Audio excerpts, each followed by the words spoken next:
다시 날씬해지고 싶어. 다이어트 해야 하는데 좀 간단한 방법 없을까? 1522-6648 1522-6648 혹은 비타샵을 검색해주세요. 엄마, 가글 했는데 입에서 뭐가 나왔어. 그거 올리덴탈 체크가글이라 그런겨. 지금 쓰고 있는 가글 사용 후 확인해 보셨나요? 무색소, 무알콜, 무계면 활성제의 올리덴탈 체크가글은 쉽게 나온 입안의 이물질을 눈으로 확인할 수 있습니다. 딴지마켓에서 판매 중입니다. 한글도 남보다 빨리 깨치고 참 똑똑했는데 갈수록 실력이 뒤처지는 것 같아 걱정이에요. 혹시 초등학교 교과서 본 적 있어요? 어려운 어휘가 너무 많아요. 학교에서는 어휘 개념을 하나하나 설명해 줄 시간이 정말 부족하잖아요. 그럼 어떡하죠? 내 아이의 어휘만큼은 내가 책임져야죠. 어휘 공부의 정성. 초등어휘 3천, 초등어휘 5천. 검색창에 초등어휘 3천을 쳐보세요. 자려고 누웠는데 저스툰 지루한 지하철에 저스툰 자려고 누웠는데 지루한 지하철에 클래스가 다른 재미 저스툰 클래스가 다른 재미 저스툰 웹툰 웹소설은 저스툰 클래스가 다른 재미 저스툰.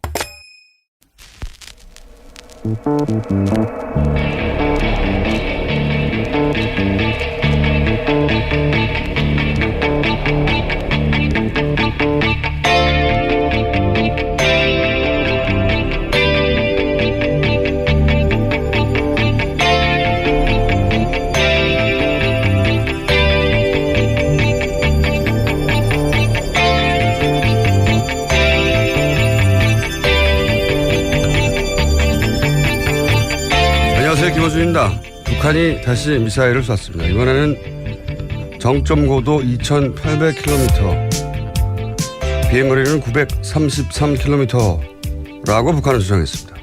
소위 ICBM이라는 겁니다. 일본 방위성은 군사적 위협은 매우 커졌으나 ICBM인지 결론 내지 못했습니다.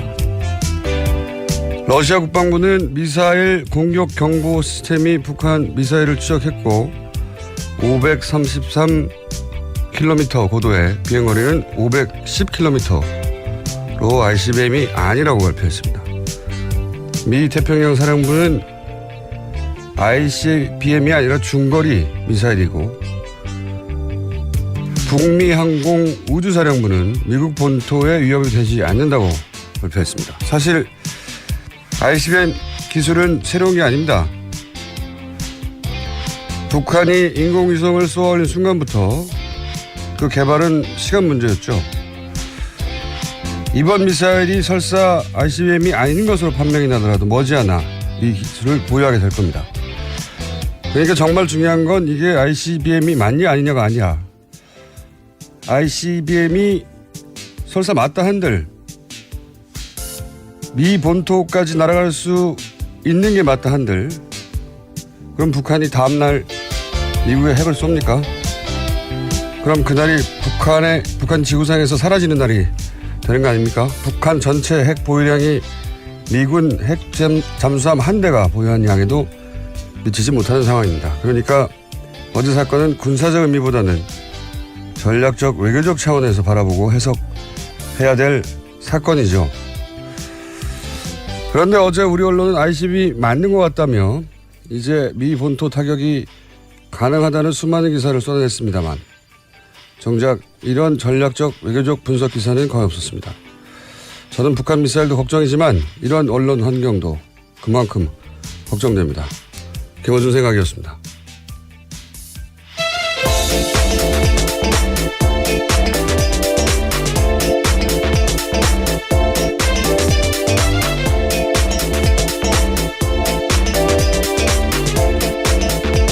시사인의 김은지입니다.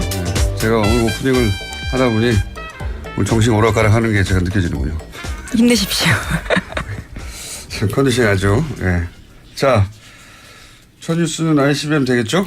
네, 북한이 어제 오후 3시 반 대륙간 탄도미사일 그러니까 ICBM으로 추정되는 화성 14형 시험 발사에 성공했다고 발표했습니다. 북한은 시험 발사한 이 미사일의 고도는 2,800km가 넘고 비행거리는 930km라고 주장하고 있습니다. 네, 이게 원래 인공위성과 기본기술이 같기 때문에 물론 대기권에 재진입하는 기술, 핵탄두의 소형함 이런 기술적 과제가 남아있긴 하지만 그러니까 이게 벌써 2012년 아닙니까? 북한이 인공위성을 쏘아올렸다고 처음에 주장했던 게. 예. 그리고 사실 ICBM 기술이라는 게 이게 미국, 러시아가 50년대 말에 개발한 거예요. 60년 전 기술입니다, 사실. 예. 새롭거나, 깜짝 놀랄 기술이 아니라는 거죠. 그리고 사실은 미국이 우리의 그 미사일 개발 사거리 제한을 하지 않았다면 우리도 진작에 가졌을 기술인 거죠. 예. 이런 의미겠죠. 우리 차지를 보장해라. 네, 또 7월 4일이 미국 독립기념일이었거든요. 그러니까요. 예. 지금 하는 방식으로 우리를 굴복시킬 수는 없다. 예. 대등한 협상 상대로 인정하라. 이런 정도의 메시지가 될 것 같고, 이게 이제 군사적으로는 사실 북한이 이걸 가진다고 하더라도, 예, 미국 잠수함, 핵잠수함 한 대에 실린 핵무기가 북한 전체 보유량보다 많아요. 예. 그 게임이 안 되는 것보다 잘 대등한 관계는 상징적인 거죠.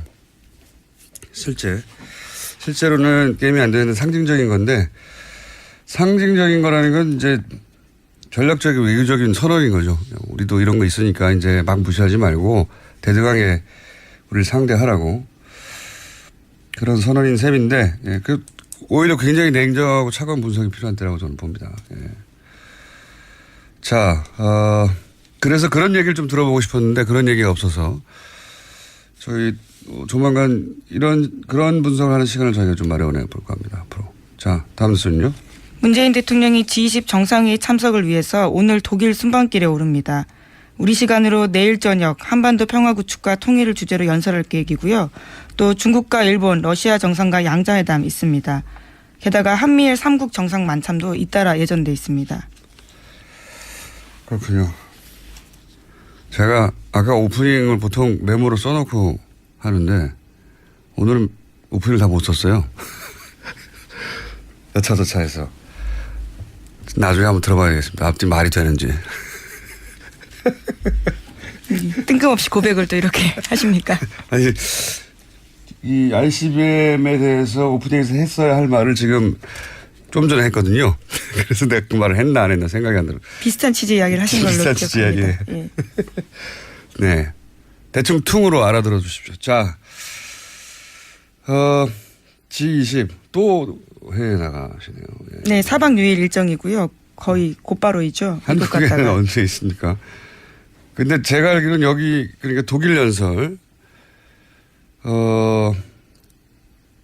그 독일 한 재단에서 그 연설할 것으로 예정돼 있어. 거기 시진핑 주석도 독일 방문했을 때 연설했던 재단이죠. 아마도 거기서 이제 과거 베를린 선언처럼 어떤 일종의 대북 독트린 같은 거 발표할 예정이었던 것으로 알고 있는데 문구가 일부 수정되겠네요. 아무래도 지금 환경이 변하다 보니까요. 영향을 받을 것으로 보입니다. 네. 근데 기본적으로 저는 이 ICBM 가지고 이제 굉장히 크게 어제 하루 종일 보도가 됐는데 그럴 일은 아니라고 봅니다. 네. 어떤 메시지, 어떤 의도인지를 파악하고 대응할 일인 것 같습니다. 이걸 무기로 바라보고 자꾸 거리가 얼마니 할 일은 아닌 것 같고요. 자, 다음 뉴스는요. 네, 국민의당 제보 조작 사건 소식입니다. 어제 검찰은 이유미 씨가 조작 사실을 가장 먼저 털어놨다라는 조성은 전 국민의당 비상대책위원을 불렀습니다. 그런데 조 전 비대위원은 출두 전에 언론과 인터뷰를 했는데 여기서 눈에 띄는 말이 있습니다. 조 전 비대위원에 따르면 이유미 씨가 이준석 전 최고위원이 선거는 이기면 되는 것이다. 그러니까 선거는 이기면 게임 끝이다 라면서 자료를 독촉했다라고 합니다. 관련 증거를 다 갖고 있다고 주장도 했는데요. 이에 따라 사태가 심각하다고 본 조 전 비대위원이 검찰에 적극 서명하라고 이유미 씨에게 충고하기도 했다고 합니다. 이 전후 대화가 없이 이제 이 문구만 나와서, 근데 이제 전후 대화가 어떠냐에 따라서는 뭐 그 자료가 사실이 아니라 하더라도 뭐 그 자료가 만들어낸 것이라 하더라도 선거만 이기면 되는 거 아니냐 하는 그런 의미로 취지로 이유미 씨는 받아들였다 이렇게 얘기할 수 있겠네요. 예. 그 말을 계속 반복적으로 했는데 그 말이 무슨 소리야. 뭐 만들어내는 거 아니야. 이기면 되니까. 이렇게 받아들였다고 주장할 수는 있겠고. 예. 이준서 전 최고위원은 아니다. 그런 말이 아니라 선거라는 게 결국 승리가 모든 것이다라는 일반론적인 이야기다. 뭐 이렇게 주장할 수가 있겠네요. 이건 이 말만 가지고는 어떤 결론을 내기 어려울 것 같고, 예. 어쨌든 그런 공방이 지금 있겠습니다. 검찰. 네, 이제까지 국민의당 진상조사단에서 밝힌 것과 좀 다른 결의 이야기들이 계속 나오고 있는 거죠. 알겠습니다. 관련 뉴스가 또 있나요? 네, 해당 사건 터진 지 오늘로써 열흘째입니다. 어제 국민의당에서는 침묵을 지키고 있는 안철수 전 대표를 향해서 사과를 촉구하는 목소리가 공식적으로 제기됐습니다. 김태일 국민의당 혁신위원장인데요. 기자간담회를 열어서 안 전 대표의 사과 문제에 대해서 언급했습니다. 빠르면 빠를수록 좋다면서 안 전 대표의 신속한 사과를 요구한 겁니다. 뭐 이 이야기는 처음부터 나왔죠. 이제 발언 타이밍은 사실상 늦었다고 보고 남은 메시지가 별로 없거든요. 저는 물론 실제 정계 은퇴를 할 거라고 생각하지는 않습니다만 정계 은퇴에 준하는 메시지가 나오거나 정반대로 대단히 공세적으로 공격적으로 사과도 하지만 방점은 본인이 직접 이 위기를 극복해내겠다 전면에 서서 이런 두 가지 정도밖에 메시지가 남지 않은 게 아닌가. 예. 이제 뭐 사과는 큰 의미가 없죠. 네, 김태일 위원장도 어제 신뢰 회복의 요체는 책임이다라고 강조한 바가 있거든요. 책임져야 된다라는 거죠. 이번엔 계속 그런 주장을 하고 있는데, 네. 그거는 혁신위원장이나 혹은 당내 주장 요구, 보다는 안철수 전 대표가 이제 이 정도의 발언을 해야 더 이상 새로운 내용이 나올 게 없다 하는 시점은 가야 나오겠죠. 한참 걸릴 거라고 봅니다. 이제. 이미 늦어졌는데요, 뭐. 자, 다음 순위요. 네, 국정농단 관련된 재판 소식입니다. 어제는 이재용 삼성 부회장 뇌물죄 재판에서 안종범 전 수석이 증인으로 나왔습니다. 안 전 수석이 자신의 수첩 내용을 설명하고 관련 내용이 모두 사실이라고 인정했습니다. 특히 박근혜 전 대통령 말이 빨라서 자신의 의견을 넣을 틈이 없었다라는 진술도 했고요. 또 이제까지는 자신의 재판에서는 업무 수첩 일부가 위법하게 수집된 증거라고 주장해 왔는데 어제는 관련된 내용들을 인정한 겁니다. 안종범 수첩, 실록 앞으로 역사에 길게 기록될 것이고 아마도 한 두세대 오늘 발음 많이 세네요. 두세대 혹은 세세대 혹은 네세대 이 정도쯤 지나면 박물관에 있을 거라고 봅니다. 국보로 지정해야 된다라는 네티즌 의견도 있더라고요. 좀 너무 과하고요. 하지만 박물관에는 들어갈 정도의 사료적 가치는 충분하다고 봅니다. 네, 그것이 우리나라 헌정 역사상 어떤 사태를 불러오는데 결정적 기여를 했느냐 뭐 이런 차원에서 남아있는 물증이잖아요. 네, 말이 아니라 사람도 가고 말도 가겠지만 네, 계속 남는 물증이니까. 근데 이제 이런 것들 그러니까 삼성이 뭐 재벌이 어떻게 하면 좋다라고 재벌 오너가 대통령한테 말하는 걸 민원이라고 합니다. 민원. 말만 하면 민원이고요.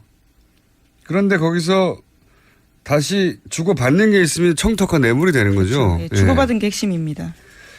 그런데 이제 주고받은 이야기도 나오겠죠. 예, 이 수첩에. 네, 관련된 내용들 계속해서 말씀드리면 지난해 5월 22일자 안종범 전 수석의 수첩에 보면 이런 내용 쓰여 있습니다. 박상진 삼성전자 사장 수주 도와줄 것이라는 박근혜 전 대통령 지시사항이 쓰여 있고요. 또 지난해 2월 21일자에는 삼성 이재용 싱가폴 글로벌 제약회사 세제 혜택, 리스트 달라, 환경 규제 많다, 삼성 LG 리스트 주면 환경부에 알려 풀어야 라는 박근혜 전 대통령 지시사항이 쓰여 있다고 합니다. 이거에 이어서 이제 말씀 자료 이런 대화들이 이제 말씀 자료를 기본적으로 갖고 박근혜 전 대통령이 재벌들을 만나서 이야기를 나눴고 그런 다음에 그때 오갔던 대화의 구체적인 내용을 또 안전부수석이 수첩으로 적었다. 예, 다시 적은 거죠. 이런 사이클이지 않습니까? 그런 사이클인데 이 말씀 자료에 보면 그 대기업 재벌들의 이권에 관련된 내용이 쭉 있죠. 뭐 면세점이나 뭐 경영권 승계나 환경 규제 이런 이야기들을 쭉 있고 그러면 이런 이야기들을 박근혜 전 대통령의 주장으로는 국가 경제를 위해서 했다는 거잖아요. 요약하면 국가를 위해서. 그런데 그 반대편에 적혀 있는 건 K스포츠와 미르예요. 돈 얼마 냈나. 네, 어제 관련된 증언들을 청와대 행정관들이 나와서 했습니다. 직접 작성한 행정관들이요. 그러니까요. 이게 이제 이 자료에 한쪽에는 기업들의 민원, 다른 한쪽에는 K스포츠와 미르재단의 돈을 얼마 냈냐. 이게 적혀 있단 말이죠. 이게 청탁과 뇌물이 아니고 뭡니까? 국가 경제가 K스포츠하고 미르입니까? 게다가 아무에게도 말하지 말고 비밀스럽게 작업하라라는 지시도 받았다고 하고요. 담당자들은 기업별 말씀 자료 작성하는 건 이례적인 일이라고 당연하죠. 네, 진술하기도 했습니다. 국가 경제를 위해서 할 게 미르와 K스포츠 재단이 돈 내는 것밖에 없으면 말이 안 되는 거잖아요. 우리나라가 얼마나 거대하고 복잡한 경제인데 근데 이거 달랑 써놓고 국가 경제를 위해서라고 했다고. 근데 이제 그게 아니라는 정황들이 많이 나오고 있지만 박근혜 전 대통령은 이제 한 번도 인정한 적이 없고 심지어는 미르재단 혹은 K스포츠 재단에 돈 내라는 얘기 적혀 있는 것에 대해서는 안종범 수석이 열심히 해서 그런 거라고. 네, 너무 과도한 충성을 했다라고 주장하고 있죠. 그러게 말입니다. 기를 쓰고 했다라고 그러니까 이야기를 했습니다. 글쎄 왜 이런 게 적혀 있냐 그래도 글쎄 그거는 안정범 수석이 기를 쓰고 K스포츠하고 미르재단을 챙겼다는 거잖아요. 예. 기를 쓰고 왜 그랬는지 모르겠다며 충성심이 과도해서 그런 거 아니겠냐고 아니었네 하고 이렇게 얘기를 했다고 하니까. 네, 그래서 어제 안 전 수석이 강한 톤으로 말한 걸 수도 있는데요. 모두 박 전 대통령이 시켰다라는 거죠. 너무 당연한 거 아닙니까? 그리고 다른 이야기를 정원양화 했더니 너무 빠른 속도로 말을 전해줘서 다른 건 하나도 적을 시간이 없었다는 거잖아요. 예. 얼마나 대단합니까? 대통령 한 말만 적힌 수첩이 수십 건이고, 예. 그 수첩으로 재판을 했다는 게. 그렇다는 얘기는 최순실 씨가 얼마나 많은 요구를 대통령에게 한 겁니까? 예. 안정범 수석이 다이어리를 몇십 건을 적을 만큼. 우리가 알고 있는 게 전부가 아니에요. 저는 그 문장들을 해석을 못했거나 이제 검찰이 그 수첩을 봤다 하더라도 당장 기소된 사안에 관해서만 그리고 워낙 짧게 단어로 되어 있으니까 사안에 관해서만 엮었을 거 아닙니까? 예, 아무래도 그렇습니다. 저희도 내용 대충 다 봤는데요. 시사인이요? 예, 네. 저희 입수해서 다 봤습니다. 보도도 몇 차례 했는데. 그러셨군요. 예, 국내 정치 개입했던 내용들도 있고요. 네. 굉장히 다양한 내용들이 있습니다. 의료 규제와 관련된 내용도 있고. 네, 굉장히 많은데 당장 기소된 것, 당장 눈앞에 있는 사건과 관련된 것만 지금 뽑아서 보도되고 있는 거거든요. 근데 그 전체가 대통령의 지시사항이라고 하니 우리가 아직 전혀 감도 못 잡았던 큰 사건들이 그 안에 여전히 숨어 있다고 보는데 저는 차근차근 해보죠. 예. 자, 다음 순요. 네, 어제 홍준표 자유한국당 대표가 발목 잡는 식의 투쟁은 하지 말아야 한다라고 밝혔습니다. 그러니까 여야 갈등 현안에 무조건 반대만 해서는 안 된다라는 취지의 이야기를 한 건데요. 하지만 같은 날 소속 의원들은 문재인 대통령의 김상곤 사회부총리 임명에 반발해서 추경 및 정부조직법 심사를 거부하기로 했습니다. 정우택 원내대표는 홍준표 대표는 본인 생각을 자유롭게 말했지만 의원총회를 통해서 당론으로 결정한 것을 같이 생각해주고 행동을 취할 때는 한방향으로 가는 게 옳다라는 이야기했습니다. 네. 한마디로 지금 당대표가 새로 뽑혔는데 원내대표가 원내대표 하고 싶은 대로 하고 있다는 거죠. 예. 그렇죠. 전혀 발을 맞추고 있지 않는 겁니다. 이게 당내 주류에게 홍준표 신임 대표의 영향이 안 서하고 있다. 네. 당내 권력 구도가 복잡한 거죠. 사실 대중적인 정무적 감각은 홍준표 대표가 탁월한 편이죠. 네, 네. 어제 이런 이야기도 했습니다. 청문회 통해서 부적절한 사람이란 걸 국민이 알면 됐다. 임명하는 건 정부 책임이고 판단은 국민 몫이다. 거기에 당력 쏟을 필요 없다라는 이야기도 했거든요. 지금 한국당 스탠스가 이게 대중적 감각이나 정무적 감각은 사실 굉장히 일반 눈높이에 맞기 때문에 그래서 보수 진영에서 막판에 표를 얻어낼 수도 있었죠. 물론 그 확장성에는 한계가 있었지만 그 전략으로는.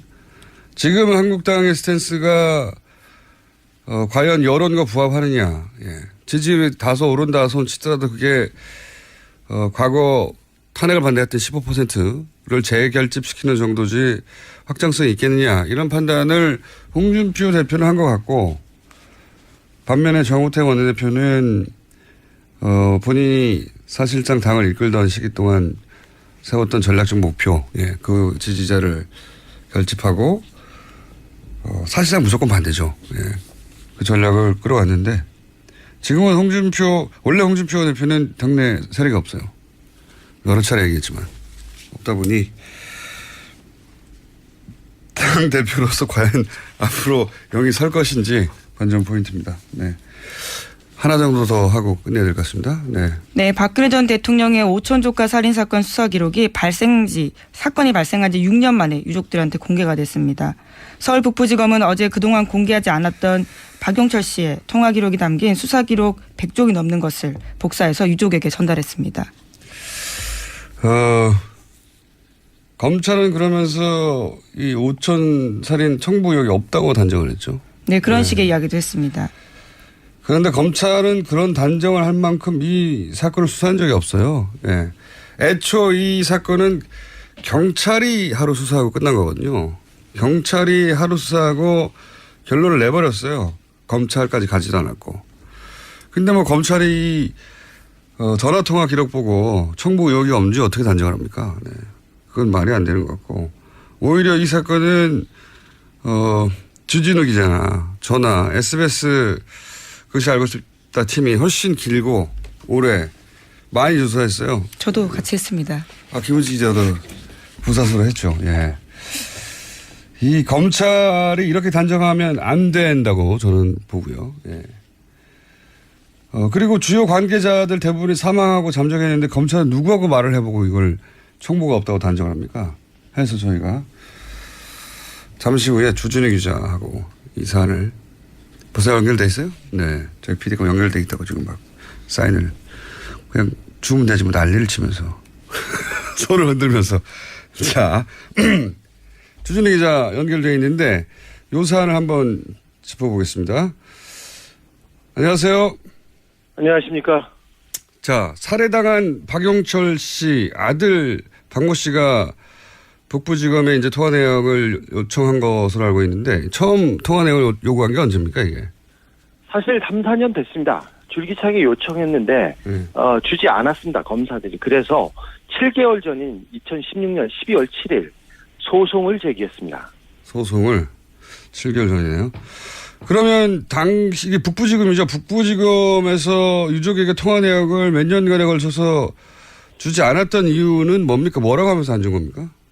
수사기법 기밀 누설 그리고 불필요한 분쟁을 야기할 것이 우려된다는 것입니다. 무슨 수사기법이 누설된다는 거죠? 없죠. 항상 답이 짧아요. 불필요한 분쟁은 뭘 의미하는 겁니까 그럼? 아마도 박근혜, 박지만, 정윤회 등 실세들이 그 이름이 나오는 것이 어떤 분쟁을 일으키는 거 아닌가 이렇게 생각합니다. 검찰이 그렇게 생각했을 것 같다. 예. 그런 당시는 이제 박근혜 전 대통령이 집권하는 시기였으니까요. 그런 실세들 이름이 등장해서 문제를 일으킬 수 있으니까 하지 말자 이런 의미였을 것이다. 예. 그 분쟁이 필요한지 아닌지는 검찰이 판단하는 게 아니라고 보는데, 자, 여하간 유족이 행정법원에 이제 소를 제기한 게 올해 1월 4일이고 승소는 6월 초에 했던 것으로 기억을 하는데, 그럼 이제 유족이 이 자료를 직접 받는 데까지 이렇게 거의 한 달 가까이 걸린 거죠? 재판에서 그 내용을 공개하라, 유족한테 줘라 이렇게 했었는데 주지 않았습니다. 변호인들이 계속 요청을 했어도 담당 검사는 결재가 나지 않았다고 주지 않았고요. 그리고 누구한테 물어봐도 대답을 안 했습니다. 그러다가 공판 검사였던 김명옥 검사가 변호인한테 자료를 제공하겠다고 하면서 다시 제공했습니다. 하지만 자료가 다 지워진 채로 전달됐습니다. 그래서 지금 변호인들과 가족은 소송을 다시 해야 되는 거 아닌가 지금 그렇게 고민하고 있습니다.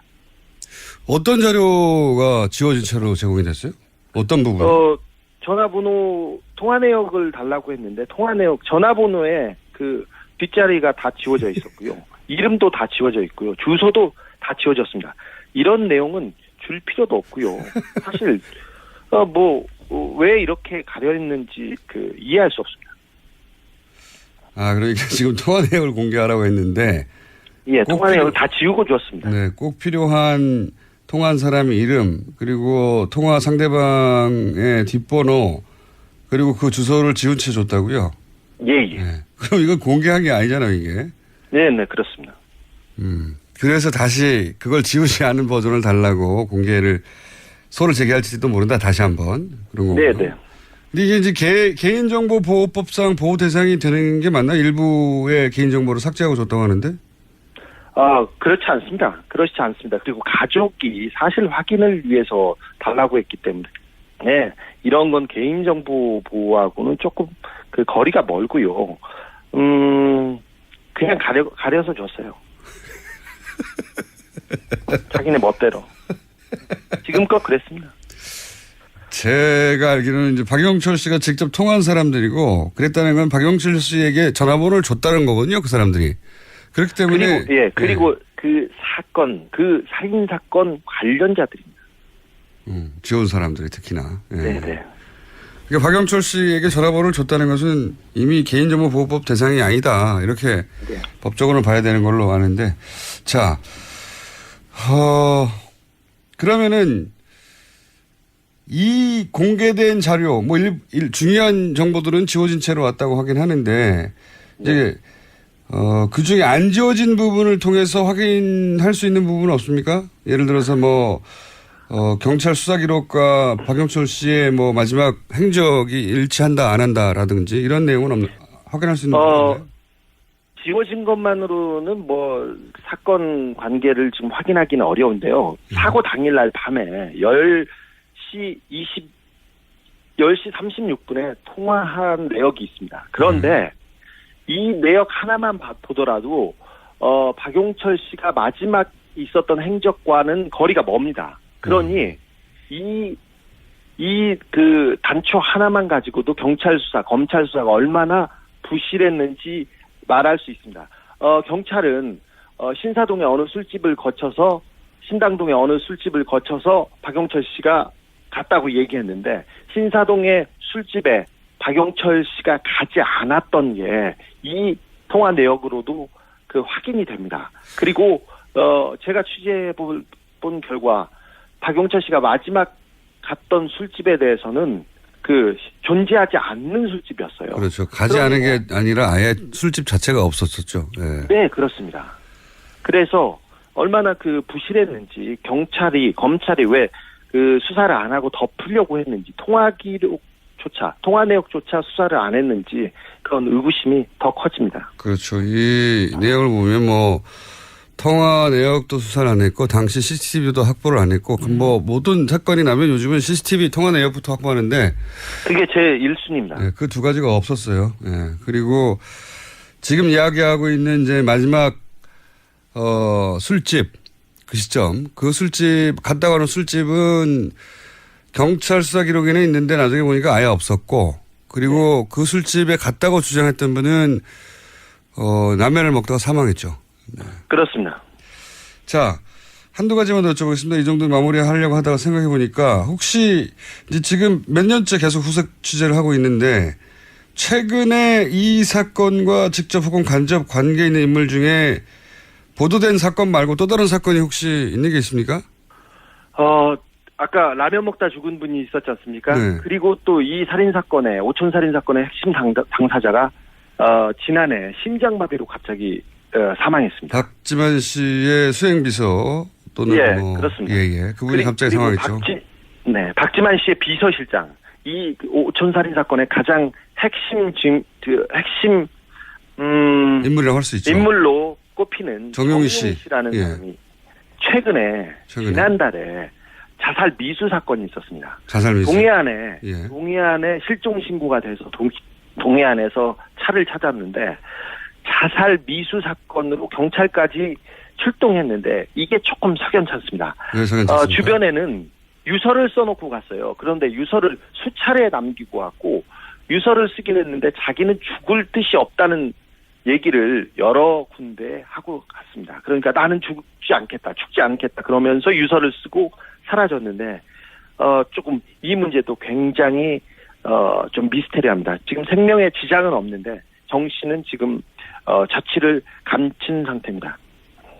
굉장히 이상한 사건이에요. 그러니까 본인은 자살하지 않는다고 주변에 계속 말해왔는데 요약하면 네. 그런데 자살 미수가 있었던 날 그때 남긴 내용을 보니까 자기는 자살할 생각이 없으니까 자살을 막아달라고 하는 내용이었고 네. 그리고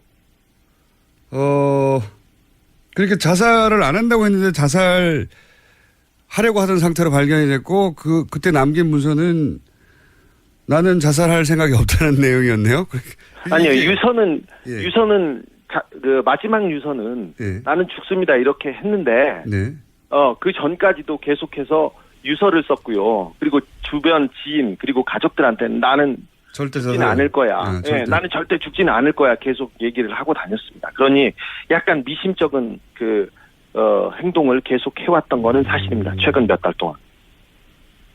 그러니까 이제 소위 본인이 주변에는 자기는 안 죽는다, 절대 자살 안 한다라고 말을 하고 자살 미수 사건이 있긴 했으나 이게 혹시 자살 당할까봐 하는 게 아니라 무서워서 두려워서 이런 이해하지 못하는 일들을 한 것이 아닌가 뭐 이렇게 해석될 수 있는 소지가 있다는 거네요. 네, 수사 관계자도 자살 시도가 아니라 자살 당할 것 같은 시도였다고 그렇게 얘기를 합니다. 또 무서운 일이 또 벌어지는군. 정경훈 씨는 그러면 지금 후속 취재가 됩니까?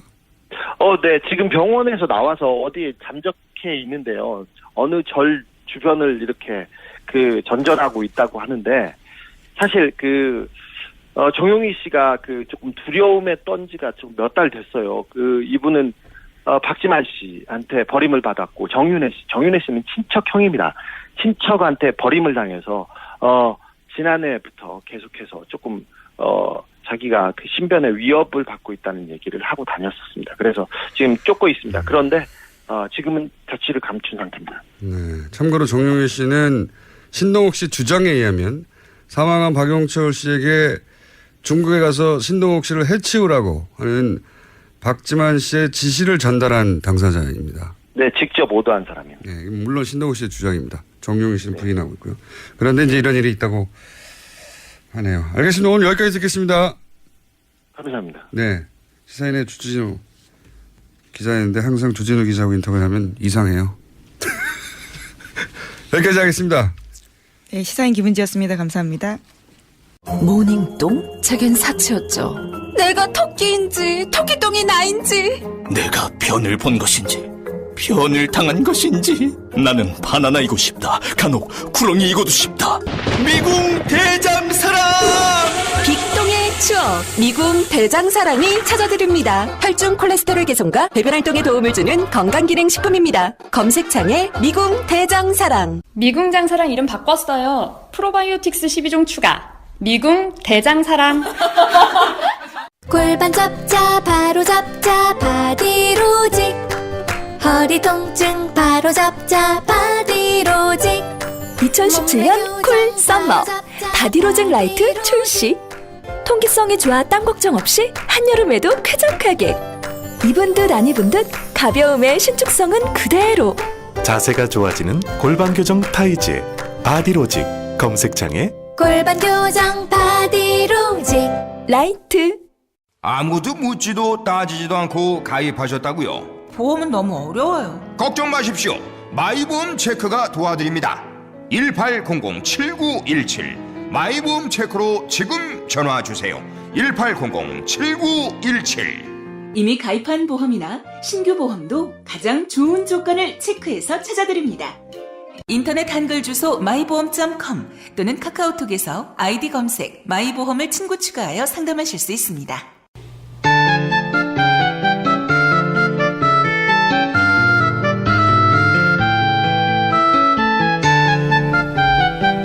수요일 3부에 있었던 가장 인기 있는 코너였죠.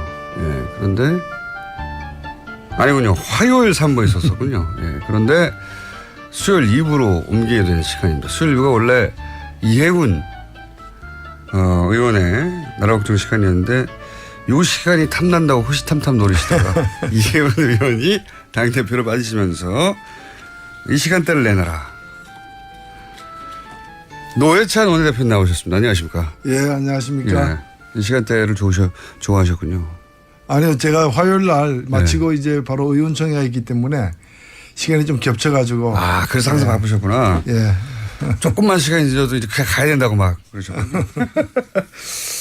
아, 사건 사고가 제법 좀 있습니다. 지난 한 주 동안 또. 일단 가장 최근인 홍준표 전 대표, 물론 예상하셨지만 홍준표 전 대표가 아니죠. 이제 대표도 다시. 예. 한 번 대표를 하셨다가 이제 5년 만에 다시 대표가 됐는데 일단 축하든 뭐든 한마디 해주셔야죠. 공식적으로. 예. 뭐 경남도지사를 또 지냈기 때문에 저하고도 각별한 관계가 없지 않고. 예. 여하튼 당의 또 대표로 지금 현재 자유한국당이 매우 어려운 처지 아닙니까? 그런 당의 또 대표로 선출됐기 때문에 일단은 뭐 어려운 짐을 맡은 데 대해서 축하드리고. 어려운 짐을 맡은 데 대해서 축하드리고. 아, 뭐 꼭 그런 뜻은 아니고 하여튼 축하드리고. 네. 또 잘 헤쳐나가시길 또 기대합니다. 알겠습니다. 근데 지금 홍준표 대표의 영이 잘 안 쓰는 것 같아요. 본인은 지금 정부가 하는 일 다 반대하는 이런 방식은 아니라고 본다라고 했는데 정우택 원내대표는 그대로 가고 있거든요. 일단은 뭐 저기 자유한국당의 원내 대책을 보면은 최대한 그 이 차별화를 통해서 존재감을 보여주겠다는 것이고 최대한의 태클. 예. 그 차별화를 여당과의 차별화만이 아니라 경우에 따라서는 다른 야당과의 어떤 차별화까지도 서슴지 않고 선택하는 그래서 가장 강력한 노선을 보여주겠다라는 게 일단은 원내 그 노선인 것 같아요. 네네. 근데 이제 홍준표 대표가 이제 취임하면서 그와는 좀 다르게 인정할 건 인정하고 넘어가야 되지 않느냐라는 말을 했는데 일단 말은 그것까지 했는데 행동은 아직 그까지 안 나아가는 것 같아요. 뭐 정우택 원내대표 거기에 대해서 코멘트한 걸 보면 뭐 원내총회 그 의원총회에서 결정한 사항이니까 강경 노선으로 계속 가겠다는 정도의 취지로 얘기를 했거든요. 그러니까 홍준표 당대표는 그렇게 생각하는지 몰라도 의원들은 그렇게 생각 안 하고 우리는 그렇게 안 해왔어 라고 튕기는 것 같은데요 지금.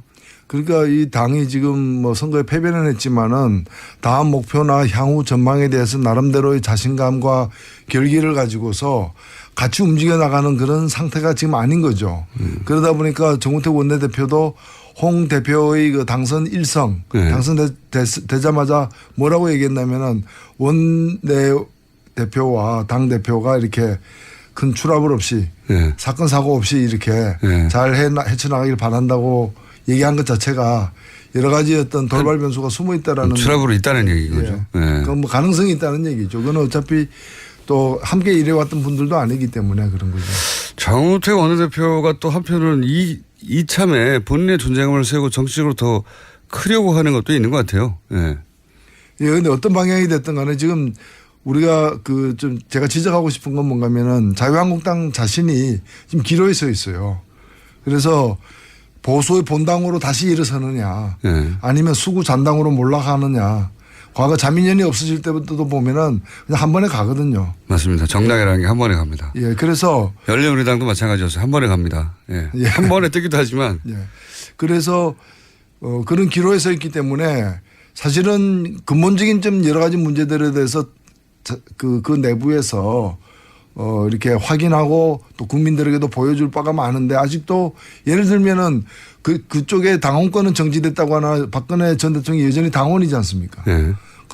그 당원이 현직 대통령에서 파면당하고 탄핵당하고 감옥까지 갔는데 그 사태에 대해서 지금 어떤 국민들에게 제대로 된 사과를 한번 했느냐라는 거죠.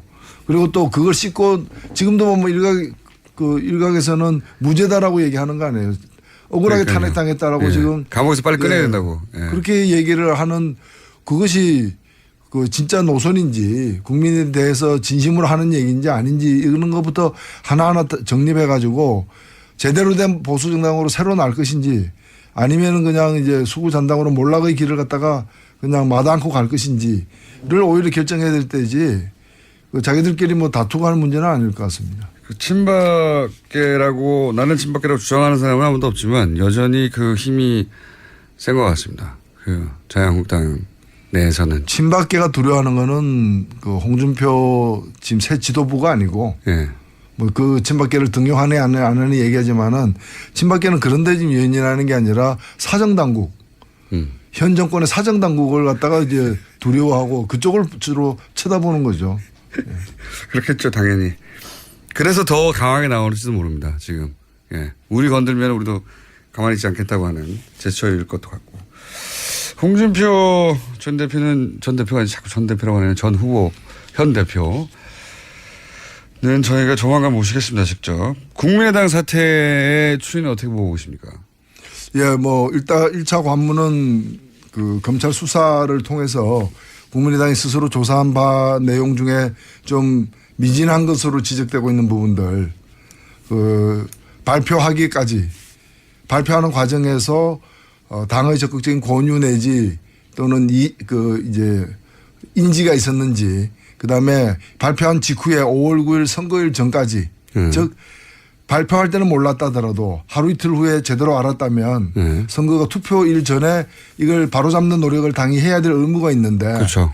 그걸 갖다가 했는지 안 했는지. 그러니까 이제 5월 9일 전에 알았는지 안 알았는지 지금 5월 8일 날 알았을 수 있다. 이준서는 최고위원은 알았을 수 있다라는 또 정황도 나오기 때문에 그 부분이 명확해질 필요가 있고요. 마지막으로는 이제 뒷수습 과정에서 이걸 은폐 내지 덮으려고 어떤 시도가 있었는지 등에 대해서 미진한 부분은 검찰 수사를 통해서 밝혀질 텐데 저는 좀 약간 납득이 안 가는 것이 일단은 국민의당의 발표에 대해서도 여러 문제제기가 있습니다만은 저는 뭐 믿고 싶어요. 공당이 그래도 큰 사고를 당하고 수습 차원에서 진상조사인 거라면은 믿는 게 저는 예의라고 생각되거든요. 본인들이 할 수 있는 만큼 최대치를 했다 뭐 이 정도까지는 믿어줘야죠. 근데 이제 믿는다 하더라도 남는 부분이 있어요. 그건 뭐냐면은 자꾸 이제 단독 범행을 강조하는데 그러면 단독 범행이면 국민의당은 면책이 되느냐라는 거예요. 맞습니다. 예. 자꾸 이제 아니 뭐 콜레라는 그 콜레라균은 이유미가 만들었다라고 얘기하는데 그건 그렇다 치더라도 단독으로 만들었다고 하는데 단독으로 만들었던 합작으로 만들었던 그 콜레라균을 갖다가 국민의당 분무기로 뿌린 거 아니에요? 그러니까 그 뿌린 쪽이 더 어찌 보면은 책임이 큰 거 아니에요. 만일에 그 이유미 씨가 기자회견을 자청해가지고 이런 정보를 입수했는데 이 취업 청탁 이런 게 있었다라고 얘기했으면 누가 믿었겠어요. 그렇죠. 국민의당이 자기 이름으로 국민의당이라는 공신력 있는 정당의 타이틀을 걸고 공식적으로 발표했기 때문에 많은 국민들이 믿은 거 아니에요? 맞습니다. 제가 지난번에 국정원 댓글보다도 더 안 좋다라고 죄질이 나쁘다고 얘기했는데 국정원 댓글은 익명으로 단 댓글이잖아요. 그 험담이나 욕설, 비방이 익명인데 이거는 뭔가 하면은 국민의당이라는 시중의 브랜드로다가 이거는 괜찮은 제품입니다. 이라고 한 거예요. 그러니까 가습기 살균제도 그 유명한 회사들에서 나온 거하고 이름 처음 보는 이상한 조그만한 영세업체에서 나온 거하고는 그 소비자들에 대한 설득력이 다르잖아요. 피해 규모도 달라지는 거예요. 그렇기 때문에 이것을 국민당 이름으로 공개해서 영향을 미친 데 대한 그런 어떤 이 반성이나 사과나 이 대목이 잘 안 보이고 그냥 이거는 저 사람이 단독으로 만든 거예요. 그 얘기만 하고 있다는 거예요. 이게 자동차 회사 같으면 전량 리콜 아니겠어요? 이거 리콜도 불가능한 제품인 거죠. 저는 또 한 가지 이 국민의당이 대단히 잘못했다고 생각하는 워딩이 뭐냐면 국민의당이 본인들이 속았다 이런 식으로 워딩을 했지 않습니까? 이유미 씨가 자신들을 속였다. 이유미에게 당도 속았다. 저는 근데 이제 우리도 피해자라는 거죠. 이게 속았다는 거는 자신들이 피해자라는 거잖아요. 당 내에서 자기들끼리는 그런 말을 할 수 있어요. 그렇죠. 이거는 국민이 속은 거거든요. 그냥. 자기들 속사정이야 자기들끼리 얘기고. 우리가 여름에 냉면집 주인이 예. 나는 대장균에게 속았다. 걔들이 이렇게 많을 줄 몰랐다. 이제 많으면서도 나한테 많은 척 안 했다. 뭐. 많은 척 안 했다. 그걸 이제 조사해가지고 많으면 팔지 말아야 될 책임이 냉면집 주인한테 있는데. 그러니까요. 예. 균이 나를 속였다. 뭐 이렇게 대장균 단독 범행이다. 뭐 이렇게 얘기해요. 대장균 단독 범행이다. 아니 초반에 홍준표 대표 얘기하실 때는 이게 아무래도 홍준표 대표 그동안 많이 공격하셨으니까 살살 하실려나 보다 했더니 점점점 앞으로 기회가 많겠죠. 뭐. 기회가 많겠죠. 균이 나를 속였다. 아니 저는 이거는 해서는 안 될 말을 했다고 생각하거든요. 자기들도 속았고 국민도 속았다. 뭐 이런 식으로 얘기하는데 그러면 자기들도 피해자고 국민들도 피해자라는 얘기잖아요. 국민들 입장에서 보기에는 국민의당이 속인 거예요, 그냥.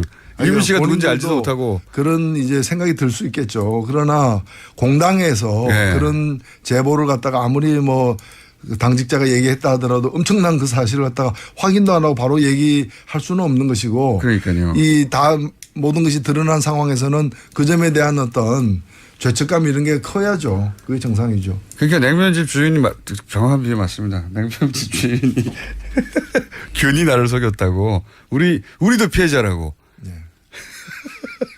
대장균은 말이 없다. 뭐 이런 대장균은 말이 없다. 심상정 대표님도 그런 표현을 하긴 하셨어요. 국민의당 꼬리를 잘라도 너무 짧게 잘랐다. 심상정 대표님도 뭐랄까요. 노회찬 원내대표님이 하시는 비유를 보면서 항상 부러웠을 거예요. 갑자기 왜 주제가 또 이상한 데로 생각. 그래서 이런 발언을 하신 것 같은데. 자, 그건 그렇고 하나 더 주제를 다뤄보고 오늘 끝내야 되겠습니다. 이 ICBM, 북한의 ICBM 발사에 대해서는 어떻게 바라봐야 됩니까? 어떻게 논평하시겠습니까? 예, 뭐 일부 언론에서는 문재인 대통령이 미국을 방문해 가지고 북한에 대해서 이렇게 핵 동결하면 대화 프로그램으로 들어가겠다라고 제안을 하자마자 ICBM을 쏘음으로써 우리의 제안을 거부한 것처럼 얘기하는데 저는 그렇지 않다고 보고요. 저도 거꾸로 해석하거든요. 그렇죠. 어찌 보면은 북한이 이걸 쏜 건 뭔가 하면 대화와 협상을 압박했다. 누구에게? 미국과 한국에게. 사실 이제 다만 대등한 상대로 우리를 대해라 이거 아닙니까? 그렇죠. ICBM이라는 게 대륙간 탄도미사일이고 이건 아시아 대륙에서 아메리카 대륙으로 쏜 거기 때문에 아메리카에 있는 나라 USA 대화의 광장으로 나와라. 자꾸 이제 중국을 갖다 건드려 가지고 뒤에서 쑤시지 말고 또 한국만 가지고 대화하기는 어렵다. 왜냐하면 모든 어떤 무기에 대한 통제권은 이제 미국이 갖고 있으니까 미국과 같이 대화해야 된다는 거고 저는 북한의 행동은 규탄해야 마땅하지만은 실제로 문제를 해결하기 위해서는 해석을 제대로 해야 되는데 미국과 한국이 다 대화에 나서야지 미국이 계속해서 이제까지 보면 과거에 클린턴 정부 때도 8년 임기 거의 다 끝나갈 무렵에 울브라이트를 갖다 평양에 보내는 타이밍 놓치는 그거를 두고두고 다들 후회하죠. 후회했죠.